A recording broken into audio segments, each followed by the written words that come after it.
Innal hamdalillah nahmaduhu wa nasta'inuhu wa nastaghfiruh wa na'udzu billahi min syururi anfusina wa min sayyiati a'malina.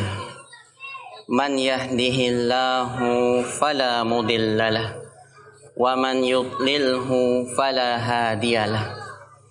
Ashhadu an la ilaha illallah wahdahu la syarikalah wa ashhadu anna Muhammadan abduhu wa rasuluh. Ya ayyuhalladzina amanu taqullaha haqqa tuqatihi wa la tamutunna illa wa antum muslimun. Ya ayyuhan nasu taqu rabbakumul ladzi khalaqakum min nafsin wahidah wa khalaqa minha zawjaha wa batha minhuma rijalan katsiran wa nisaa. Wattaqullaha alladzi tasaaluna bihi wal arham. Innallaha kana 'alaikum raqiba. Ya ayyuhalladzina amanu taqullaha wa qulu qawlan sadida. Yuslih lakum a'malakum wa yaghfir lakum dhunubakum. Wa may yuti'illaha wa rasulahu faqad faza fawzan 'azima. Amma ba'du fa inna asdaqal hadithi kitabullah wa khairal huda huda nabiyyina Muhammadin sallallahu alaihi wasallam. Wa syarrul umuri muhdatsatuha fa inna kulla muhdatsatin bid'ah wa kulla bid'atin dhalalah wa kulla dhalalatin finnar. Ayuhan nas, pada hari ini di tanggal 10 Dzulhijjah kita berada di hari yang sangat agung, yaitu hari Id kaum muslimin, hari besar kaum muslimin. Di tanggal 10 Dzulhijjah ini kita dengar lantunan takbir di berbagai macam daerah di negeri kita ini. Allahu Akbar, Allahu Akbar, Allahu Akbar, la ilaha illallah, Allahu Akbar walillahil hamd. Ma'asyiral muslimin, ikhwatal aqidati wal iman. Berkenaan dengan hari raya kurban atau hari raya Idul Adha, terdapat satu kisah yang sangat menarik dan menjadi pelajaran berharga bagi kaum muslimin sampai hari kiamat. Mereka selalu mengambil pelajaran dari kisah ini, dari generasi dan setiap generasi turun-temurun mengambil pelajaran dari kisah ini. Ala wahya qissatu Nabiyillah Ibrahim alaihi salatu wassalam, yaitu kisah perjalanan Nabi Ibrahim alaihi salatu wassalam. Maka pada kesempatan ini kita akan sampaikan sepenggal saja dari sekian banyak kisah Nabi Ibrahim alaihi salatu wassalam, dan kita ambil pelajaran dari kisah yang agung ini. Disebutkan oleh Al-Imamul Bukhari di dalam sahihnya dari sahabat yang mulia Abdullah bin Abbas radhiyallahu anhuma, Nabi Muhammad sallallahu alaihi wasallam bercerita tentang perjalanan Nabi Ibrahim dari negeri Syam kemudian pergi ke Mekah. Allah perintahkan untuk ke Mekah, yang nantinya Mekah menjadi negeri yang dihuni oleh sekian banyak manusia. Kata Nabi sallallahu alaihi wasallam, "Tsumma jaa biha Ibrahim wa bibniha Ismail wa hiya turdi'uh." Allah Azza wa Jalla memerintahkan Nabi Ibrahim untuk membawa anak dan istrinya ke negeri Mekah. Dalam keadaan anaknya ketika itu yang bernama Ismail alaihi salatu wassalam dalam kondisi masih kecil, masih menyusu dengan ibunya. hatta wada'ahuma 'indal baiti 'inda dawhatin fi a'lal masjidi. Nabi Ibrahim menempatkan istrinya, yakni Hajar dan anaknya di sisi Ka'bah yang nantinya akan dibangun Ka'bah di sana, di dekat pohon besar di bagian atas Masjidil Haram. Walaysa yawma idzin bimakkata ahadun walaysa biha ma'un. Ketika itu belum ada di Mekah satu penghuni pun, dan belum ada di Mekah air, karena negeri tersebut dikenal dengan negeri yang tandus. Tidak ada hijau-hijauan, tidak ada tanaman di sana, sama sekali tidak ada penghuni. Tempat yang tandus, tempat yang kosong, belum ada yang membukanya dari kalangan manusia. Di sanalah Nabi Ibrahim diperintahkan oleh Allah menempatkan anak dan istrinya. Wa wada'a 'indahuma jiraban fihi tamrun wa siqaan fihi ma'un. Beliau membekali anak dan istrinya dengan satu kantong yang berisi kurma dan satu kantong yang berisi air. Memang itulah adanya. Itulah yang ada pada Nabi Ibrahim, membekali anak dan istrinya dengan bekal yang ada. Fawada'ahuma hunalika. Beliau tempatkan anak dan istrinya di sana. Di sini juga kita bisa mengambil pelajaran dari kisah yang agung ini. Semestinya bagi kita selaku kepala keluarga, tatkala pergi meninggalkan keluarga, berilah mereka bekal supaya mereka bisa memberikan kecukupan pada diri mereka dengan bekal yang kita berikan. Tidak sebagaimana sebagian manusia ketika meninggalkan keluarganya, ditinggalkan begitu saja tanpa ada bekal. Bahkan sebagian berdalih menyerahkan kepada Allah untuk jihad di jalan Allah. Anaknya ditelantarkan, istrinya ditelantarkan. Wa hadza ghalat, dan ini keliru. Tidak sesuai dengan syariat Islam. Nabi kita Muhammad sallallahu alaihi wasallam bersabda, diriwayatkan oleh Al-Imam Abu Daud dan yang lainnya, kafa bil mar'i ithman an yudayya man yaqut. Cukup seseorang itu berdosa tatkala dia menelantarkan orang yang di bawah tanggungannya. Thumma qaffa biha Ibrahim muntaliqan. Setelah meletakkan anak dan istrinya di tempat itu, memberikan bekal secukupnya, satu kantong kurma dan satu kantong yang berisi air, beliau pun pergi berbalik ke belakang. Perlahan-lahan beliau menjauh dari keluarganya. Wattabi'atuhu ummu Ismail. Sang istri pun Hajar, ummu Ismail, melihat keadaan suaminya seperti ini, tidak bisa menahan diri. Akhirnya sang istri pergi mengikuti suaminya. Karena memang demikianlah suami istri, semestinya saling membangun komunikasi yang baik. Ketika dirasa ada sesuatu antara suami atau antara istri, komunikasikan dengan baik. Karena mereka berdua adalah sahabat yang paling dekat, sahabat yang saling menyertai satu sama lain, yang saling melengkapi satu sama lain. Ummu Ismail pun mengikuti Ibrahim dari belakang. Qalat lahu, seraya berkata, ya Ibrahim, aina tadhhabu wa tatrukuna bihadzal wadi alladhi laysa fihi insun wala syai'un. Wahai Ibrahim, karena memang demikian adat kebiasaan mereka, biasa menyebut suami dengan panggilan nama. Kalau kebiasaan di negeri kita tidak demikian, maka kita ikuti apa yang sudah menjadi kebiasaan di negeri kita.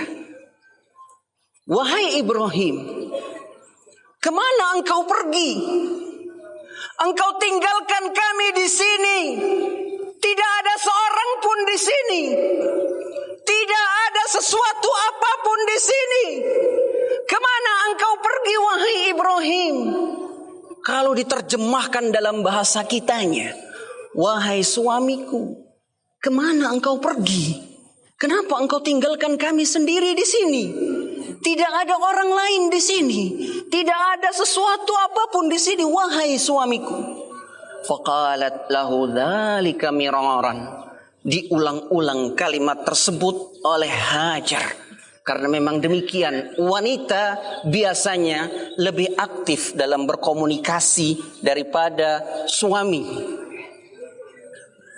Kemana engkau, wahai suamiku? Faja'alat la yaltafitu ilaiha. Nabi Ibrahim tidak menoleh sedikit pun kepadanya. Seakan-akan beliau sedang menahan kesedihannya, menahan emosionalnya untuk tidak menangis. Lalu Hajar mengambil kesimpulan dari ini semua dengan sebuah pertanyaan. Allahu amaraka bihadza. Apakah Allah yang memerintahkanmu atas hal ini? Qala na'am. Nabi Ibrahim pun mengatakan, iya. Lihatlah, ma'asyiral muslimin, ikhwatal aqidati wal iman. Apa yang dijawab oleh Hajar selaku seorang istri, selaku seorang wanita. Dia mengatakan dalam bentuk husnudzon billah, berbaik sangka kepada Allah subhanahu wa ta'ala. Qalat idzan la yudayyi'una. Kalau begitu Allah tidak akan menyia-nyiakan kami. Allah tidak akan menelantarkan kami. Karena Allah subhanahu wa ta'ala zat yang maha baik, zat yang maha adil. Dia tidak akan menelantarkan kami. Mari kita resapi keadaan Hajar. Mari kita berpikir tentang keadaan Hajar. Seorang wanita murdi'ah, seorang wanita yang kita ketahui menyusui seorang bayi. Bahasa kitanya ini ibu menyusui. Bayinya, bahasa kita namanya bayi masih kecil, belum bisa diambil manfaat. Kalau dia sudah dewasa bisa mengambil manfaat, ibunya bisa mengambil manfaatnya, bisa menyuruhnya pergi ke sini, pergi ke sini. Ini masih kecil dan dia seorang wanita yang kita ketahui wanita itu adalah seorang yang lemah. Lihatlah Hajar dengan ujian ini, dia tidak merasa menjadi orang yang paling terzalimi di dunia. Dia tidak merasa menjadi orang yang paling dirugikan di dunia. Dia tidak mengeluh sedikit pun. Rasa baik sangkanya sangat tinggi kepada Allah Azza wa Jal atas ujian ini. Dia tidak merasa kecil, dia tidak merasa berputus asa dari kebaikan dan rahmat Allah subhanahu wa ta'ala. Oleh karena itu, kita katakan kepada saudara-saudara kita yang saat ini sedang diuji oleh Allah subhanahu wa ta'ala, entah itu terbaring di rumah sakit yang belum kunjung sembuh sakitnya, atau diuji dengan ujian-ujian yang lain, berbahagialah tatkala Anda beriman dan beramal soleh. Allah mengabarkan di dalam Al-Quran, innal ladzina amanu wa amilus solihat ulaika hum khairul bariyah. Sesungguhnya orang-orang yang beriman dan beramal saleh, mereka itulah sebaik-baik makhluk. Mereka itulah makhluk terbaik dari ciptaan Allah yang ada di muka bumi ini. Maka besarkan hati Anda, jangan merasa kecewa dan terjatuh sehingga merasa dicampakkan ketika diuji oleh Allah subhanahu wa ta'ala. Besarkan hati kita, lakukan keimanan dan amal saleh, berbaik sangka kepada Allah subhanahu wa ta'ala. Sebagaimana Hajar radhiyallahu anha, kalau ini memang perintah Allah, Allah tidak akan menyia-nyiakan kami. Lihatlah Hajar, betapa tinggi baik sangkanya kepada Allah ketika ujian itu datang.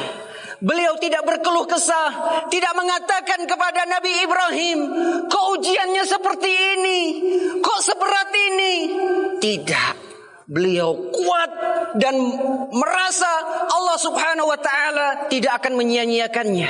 Karena Allah subhanahu wa ta'ala tidak akan pernah sama sekali mendolimi hambanya. Allah subhanahu wa ta'ala tidak akan pernah sama sekali memberikan ujian di luar kemampuan kita. Maka mari kita bangkit bersama menjadi mukmin yang lebih kuat dan terbaik, sehingga kita mendapatkan banyak manfaat di dunia dan di akhirat. Tsumma raja'at, kemudian setelah mengucapkan kalimat itu, Hajar kembali ke tempatnya. Fantalaqa Ibrahim. Ibrahim pun terus berjalan dan menjauh dari mereka. Hatta idza wasala 'inda thaniyah haitsu la yarawnahu istaqbala biwajhihi al-bait thumma da'a bihaula'il kalimat wa rafa'a yadayhi. Ketika beliau sudah jauh dan semakin jauh dari mereka, sehingga tidak terlihat oleh mereka, beliau menghadap kembali ke Baitullah Al-Haram. Yang tadinya membelakangi, sekarang menghadap. Beliau mengangkat kedua tangannya, berdoa kepada Allah, menerangkan kepada Allah, maksudnya menjelaskan curahan hatinya kepada Allah, meminta kepada Allah. Karena manusia lemah, Allah lah yang maha kuat. Dari bahasa tubuhnya, wallahu a'lam, yang nampak seakan-akan Nabi Ibrahim mengatakan, aku lemah dan aku sedih dengan kesedihan yang sangat, tetapi aku tidak boleh tampak sedih di hadapan mereka. Aku tidak boleh tampak lemah di hadapan mereka. Aku harus tampak kuat di hadapan mereka, karena aku adalah sang kepala keluarga yang mengayomi mereka, yang menyayangi mereka. Lalu beliau mengangkat kedua tangannya, tak kuasa meninggalkan anak istrinya dalam kondisi seperti itu, di tempat yang seperti itu. Rabbana inni askantu min dzurriyyati biwadin ghairi dzi zar'in inda baitikal muharram. Ya Rabb kami, sesungguhnya aku menempatkan keluargaku di sana, di tempat yang tandus, yang tidak ada tumbuh-tumbuhan, yang tidak ada hijau-hijauan, di tempat yang sangat kering seperti itu, yang nantinya akan dibangun Baitullah Al-Muharram, agar mereka bisa mendirikan sholat. Faj'al af'idatan minan nasi tahwi ilaihim. Ya Allah, jadikanlah setiap orang yang lewat, kalau bertemu dengan mereka, memiliki rasa iba dan cenderung untuk menolong mereka, untuk membantu mereka. Karena Nabi Ibrahim selaku seorang ayah betul-betul memberikan perhatian kepada keluarganya, betul-betul sayang kepada keluarganya. Karena beliau merasa bekal yang diberikan hanya satu kantong kurma dan satu kantong air. Cukupkah itu? Kita katakan cukup tatkala Allah memberikan kecukupan, tatkala seseorang merasa cukup dengan rezeki Allah. Jadikanlah ya Allah siapa saja yang lewat di sana, cenderung hatinya bisa menolong mereka tatkala mereka kesulitan. Ya Allah, berikanlah mereka rezeki. Warzuqhum minats tsamarat la'allahum yashkurun, supaya mereka bersyukur kepadamu ya Allah. Dari sini kita mendapatkan pelajaran yang sangat berharga. Nabi Ibrahim Tidak mengatakan, ya Allah berilah mereka rezeki yang banyak, harta benda yang melimpah, supaya bisa nanti kaya, 7 turunan, supaya mereka bisa bahagia dengan kekayaan itu. Tidak. Tapi Nabi Ibrahim meminta rezeki agar mereka bersyukur kepadamu ya Allah. Karena memang kekayaan sesungguhnya, kebahagiaan sesungguhnya dalam hidup manusia adalah tatkala memiliki rasa bersyukur yang tinggi kepada Allah Subhanahu wa taala. Dia selalu bersyukur dengan pemberiannya. Dia selalu merasa bahwa pemberian ini betul-betul luar biasa dari Allah Subhanahu wa taala. Inilah kebahagiaan yang sesungguhnya. Setelah Nabi Ibrahim berdoa dan beliau terus pergi semakin jauh, Hajar pun menyantap bekal yang disediakan oleh Nabi Ibrahim. Demikian pula anaknya memakan kurma itu dan memakan apa yang ada dari beberapa butirnya. Setelah itu beliau minum dan memberikan kepada anaknya hingga habis, hatta nafida ma fis siqa, air tersebut habis. Ismail pun yatalawwa au yatalabbat, meronta-ronta. Sebagaimana kita ketahui, anak biasa tantrum ketika tidak mendapatkan apa yang dia inginkan. Hajar pun mencari pertolongan, naik ke bukit Sofa, kemudian turun lagi, naik bukit Marwa, Sofa, sampai 7 putaran. Hingga Nabi SAW mengabarkan, dzalika sa'yu bainahuma, itulah sa'i yang ada pada jemaah haji sekarang ini. Terus mencari pertolongan. Hal tara ahadan, apakah dia melihat ada orang yang bisa memberikan pertolongan karena anaknya sudah menangis. Terus berusaha kepada dan mengharapkan pahala Allah Subhanahu wa taala, sampai akhirnya Allah mudahkan bisa keluar ma'u Zamzam di tempat itu. Dan Jibril mengatakan, sesungguhnya tempat ini nanti akan dibangun Baitullah Al-Ka'bah oleh anak ini dan oleh bapaknya.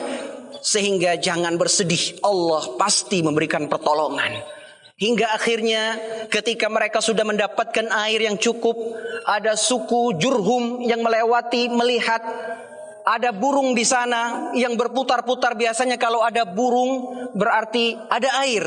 Kalau ada air berarti ada kehidupan. Sehingga mereka minta izin untuk tinggal di sana ketika mendapati Hajar, dan diizinkanlah sampai ujian itu selesai. Sampai kemudian bersama lagi dengan Nabi Ibrahim alaihi salatu wassalam. Ma'asyiral muslimin, ikhwatal aqidati wal iman. Dari sini bisa kita ambil pelajaran bahwa apapun ujian yang Allah berikan kepada kita dalam hidup ini, pasti ada ujungnya dan pasti ada akhirnya.